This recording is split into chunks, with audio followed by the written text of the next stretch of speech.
Hey folks, how's it going? I thought I'd throw a little quick tip up here, or more, I guess more of a how-to. I've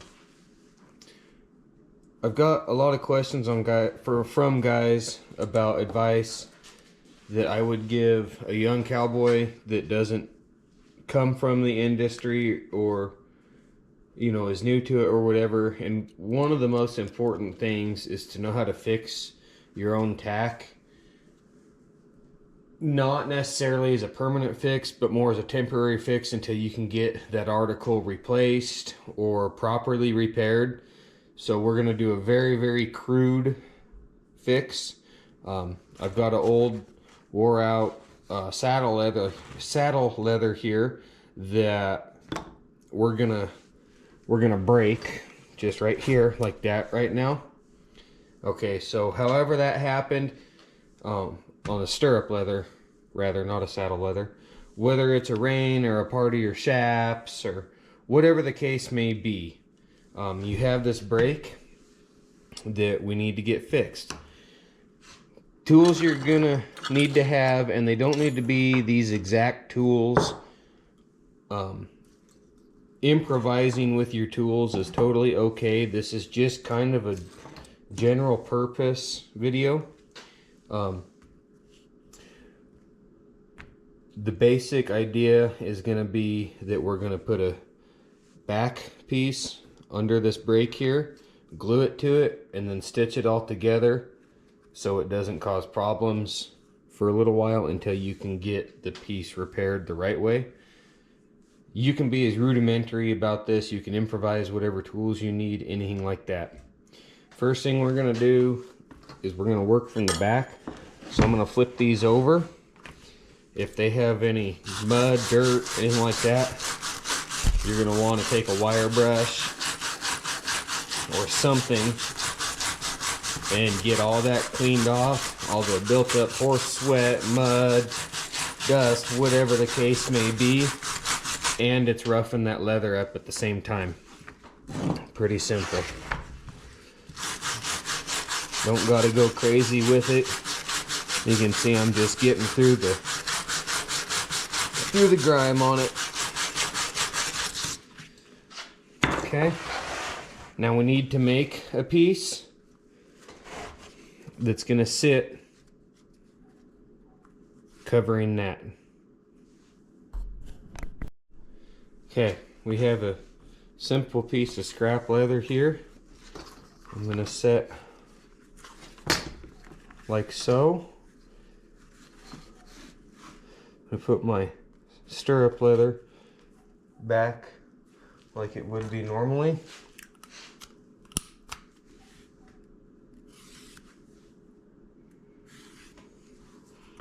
Make me a couple lines just like that. Take a straight edge.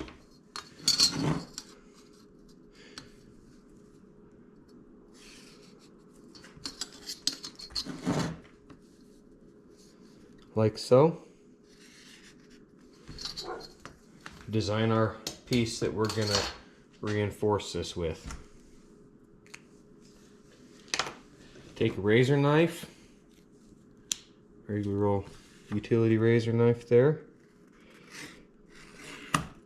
Again, this is not a fancy fix. This is not a fix that you're gonna put on a saddle and ride for 1,000,000 miles. This is a fix that's gonna get you enough time to save up the money or get you through the work week, whatever the case may be, to get you by. There's a lot of resources on YouTube from actual saddle makers on how to do this a lot better. The way I'm doing it is with tools that can be found in a regular hardware box or camp. You know, if you don't have a razor knife, use your pocket knife. If you don't have the fancy tools to punch holes, use shoe and nails. I mean, you might have to be creative when you're at camp on the desert or whatever. All right, the next step is going to be, we have our piece here. Fairly straightforward. This sits like so. Now you're not going to want to have these big, real square, harsh edges on everything. So again, this is a skiving knife, but you can improvise with whatever tool. If you just have an X-Acto knife, a razor knife, utility knife, whatever you want to call it, you can do that.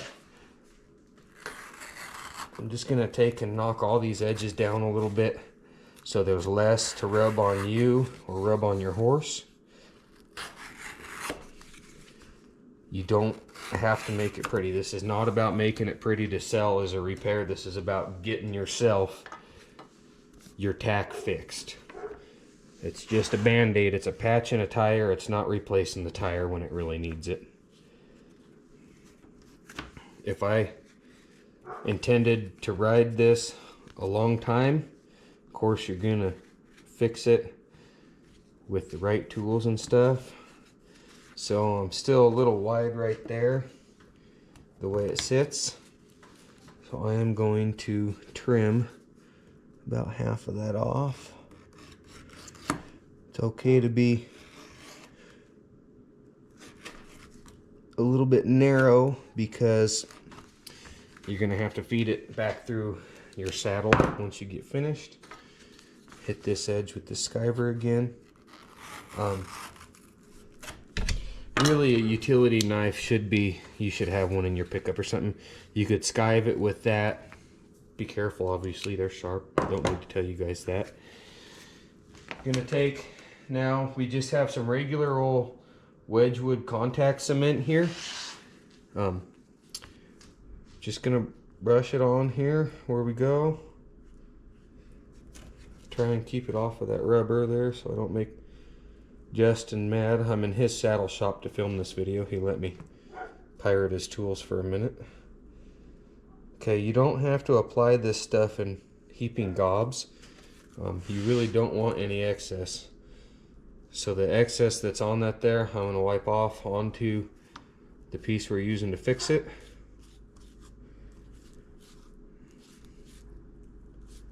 Okay, I'm going to wipe the excess off of this brush real quick. Take and just go over all these again to make sure that I don't have a ton of excess. You want basically as little as you can put on with this brush. All right, these are going to take a couple minutes to dry. It's about 45-50 degrees in the saddle shop right now. Doors are open, it's nice, but it's getting late, so it's dark, and it's, you know, November. Let that sit until that glue is dry. Do not put this together wet. Once it's dry, I'll see you guys again. Okay, these are just a little tacky to the touch is all. Almost all the way dry. Put our two pieces nice and close together. Set this right in the middle of it. Press it down. You can take whatever kind of hammer you have, shoe and hammer, rock, doesn't matter. Hammer them together.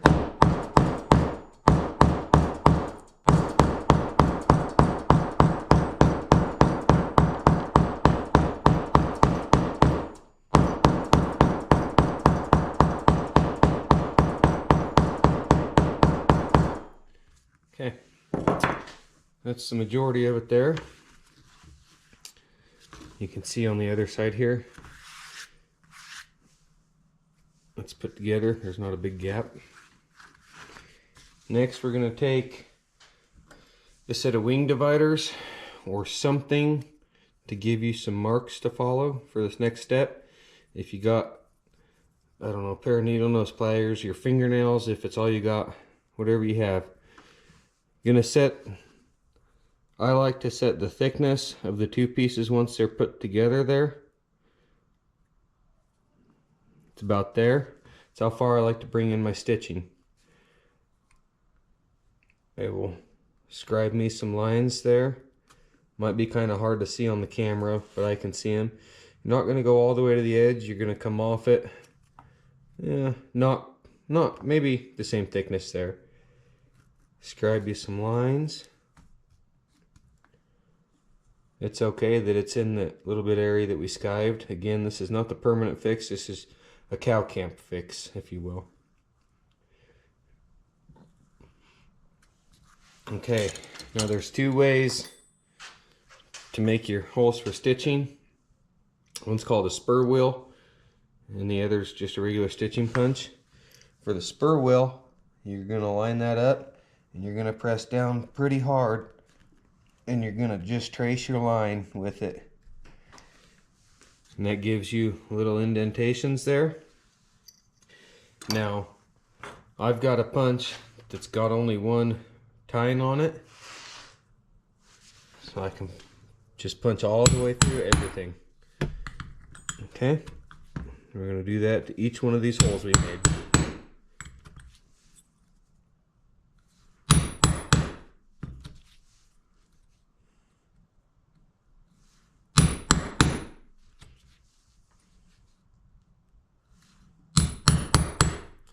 If you get a little bit off, don't stress.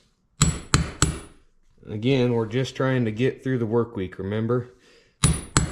The right solution is probably going to be to replace the piece of broken tack, and this will get us by.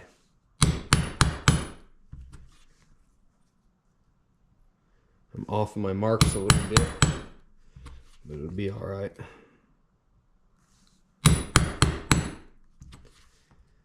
You can punch your holes even if you don't have something to mark your holes, as long as you've got that line to follow so you don't get too close to your edge or out in the middle of your piece. That's the important part. The spacing between the stitch holes is not crucial. If you just had a horseshoe nail as all you had and you made your holes, you're good. That's plenty sufficient in this instance. The other way, and I would suggest picking one of these up, you know, get yourself a little toolkit made with some basic repair tools. Okay. Gotta wiggle her out here. Then you just put it right back in that last hole. So each time after your initial hit, you're gonna make 3 holes every time. And you can see I'm running my fingers along the bottom side there to make sure that I went all the way through both pieces.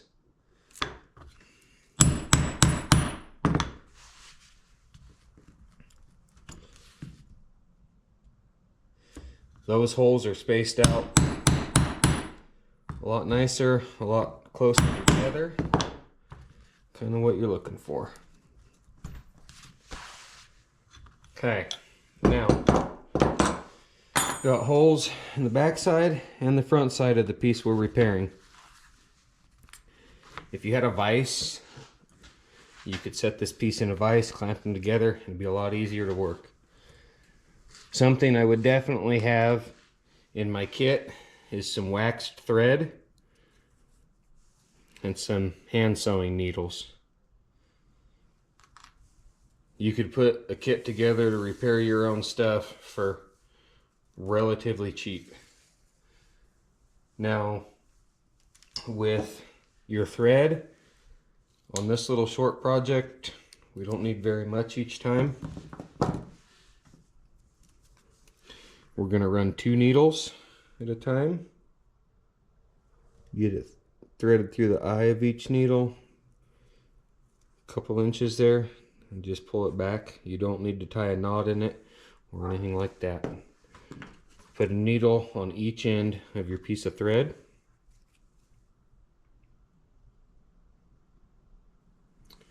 Like so.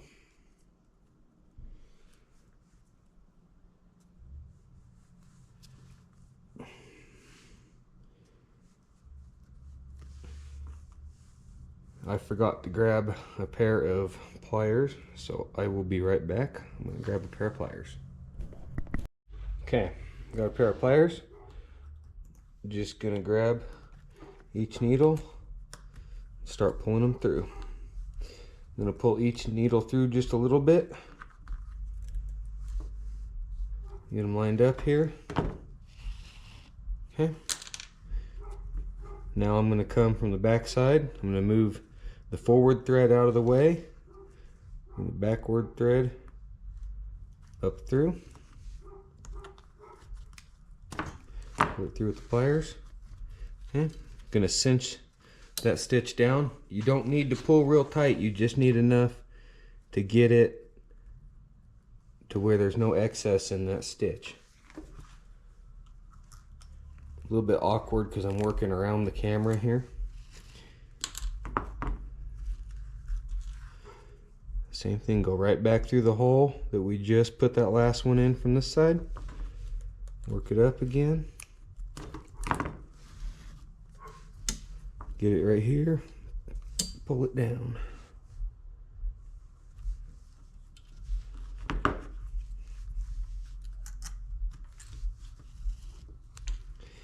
This is flat waxed thread. Round waxed thread would work just as well. It's personal preference on that. It seems like once you get a little bit of this wax on your fingers, you have more grip on the needles. So you don't need the pliers. Cinch it down, run it back through.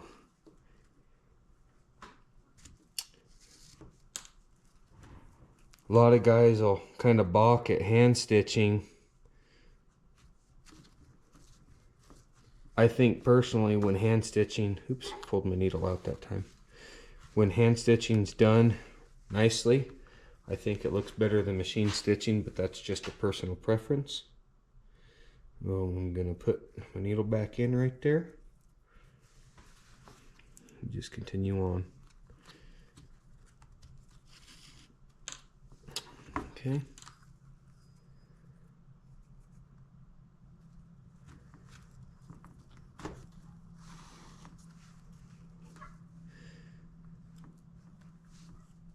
I'm only going to show one side on the stitching part here on the video because it doesn't matter how you punched your holes or anything like that, it's going to be the exact same on the opposite side as it is on this side. Okay, you want to be a little bit delicate running your needles through to make sure that you're lining up in the same hole in the second piece of leather. After you hammer that leather down before we punched our holes to get the contact cement to seal, if you have the time, let it sit for a little while, I don't know, an hour or so, and let that contact cement dry, and it'll make this process simpler. Your leather won't want to move as much. If you're working with two pieces of very heavily oiled leather, you can take a little bit of rubbing alcohol and wipe your spots after you scratch them up with your wire brush. Dab some rubbing alcohol on them and then wire brush them again, and that'll draw the oil out of that leather, and it'll make your contact cement hold a bit better. Once you get the project done, re-oil that piece of leather. That way it doesn't start to dry rot on you from having all its oil drawn out. It may shrink that leather just a hair, but again, this is not permanent fix. This is not how you should build new pieces. This is how to fix something for yourself so you can keep doing your job.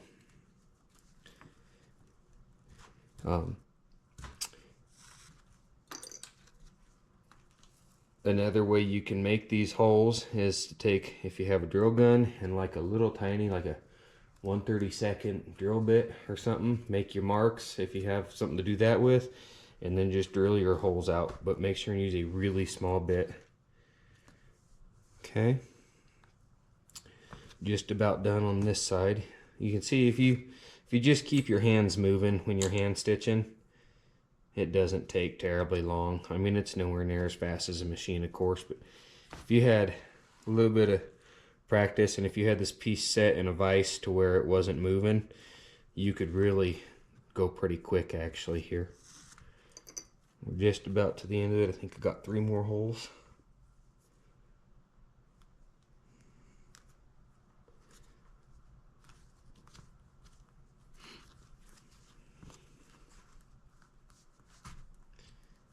Oops, don't pull the needle out. 2 more holes. When I was working leather as a hobby, I would take and be at my stitching stand, which was just a $15 Harbor Freight vise that I screwed to my leather working table in one corner, and grab a beverage to sip on and put a MASH rerun on the TV, and then sit there and watch some MASH and just do my hand stitching. Okay, actually, I am not gonna, when we're at the end now, because this is the back of our piece and this is the front, I'm not gonna run this needle through this way. I'm gonna run our front needle through this way, to where at the end of our stitch line, both of our needles are coming out to the back side of our leather. Now I'll try and show this as close to the camera as I can. I hope it's focusing correctly for you guys. Hope the light's good. To close this stitch off, I'm going to go right under the previous stitch in one direction with one needle, another direction with the other needle. Okay, I'll pull that down. I'm going to repeat the process 3 more times.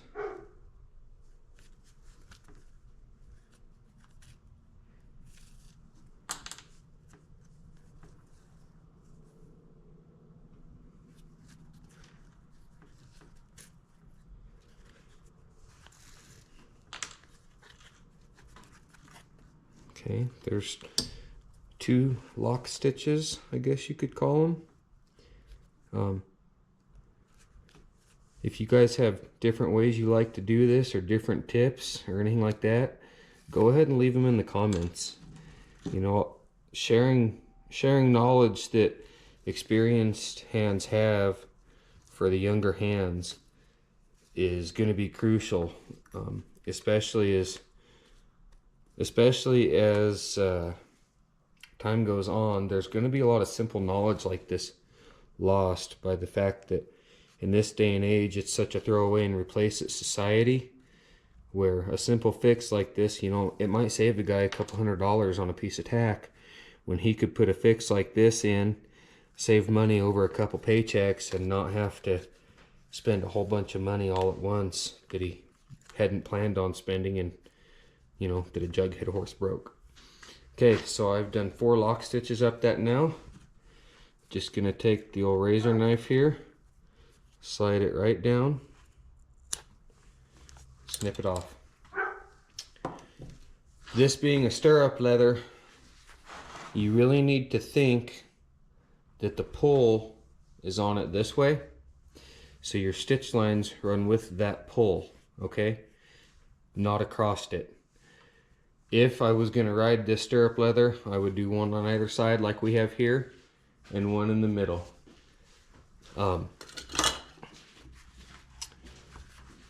You're still gonna have that break, and it's a little bit counterintuitive. Excuse me. A little bit counterintuitive to run them this way, where a lot of guys are gonna want to put a stitch line there and a stitch line there. But basically what you've done by doing that is you've perforated that, and as the pull happens this way, you take a chance at splitting it there, especially if your backing leather is old and wore out also. So if I was going to ride this stirrup leather, I'd have this stitch line, one in the center and one here. And that's all there is to it, guys. Pretty simple. That would get you by in a pinch. You'd be able to ride that stirrup leather pretty much as long as you would need to to get it replaced. You can do the same concept with anything you need to, pair of shaps, a belt, anything like that. The only exception I would say is if you have a latigo brake, replace that latigo as absolutely fast as possible. If you have to splice a latigo, do it in this same manner. My personal opinion on latigos is do not ever oil them, because when they are oiled they will not pull well, especially when it's cold. Just plan on saving a little bit of money every paycheck and replace your latigos once a year. When you oil your saddle in the spring every year, put a new set of latigos on it. Anyways guys, I hope that helps somebody in a pinch. Like I said, if you got tips or tricks or stories, leave them in the comments. And make sure and check out RubuckNevada.com for ranch ropes and some spur straps. I'm trying to get you some more stuff on there. Get a gram of protein per pound of body weight. Transparent Labs has the best protein there is. There's a 10% discount code in the description of the video. In this upcoming video on Friday will be day 2 of gathering cattle in the Nevada desert. Thanks for watching guys. God bless.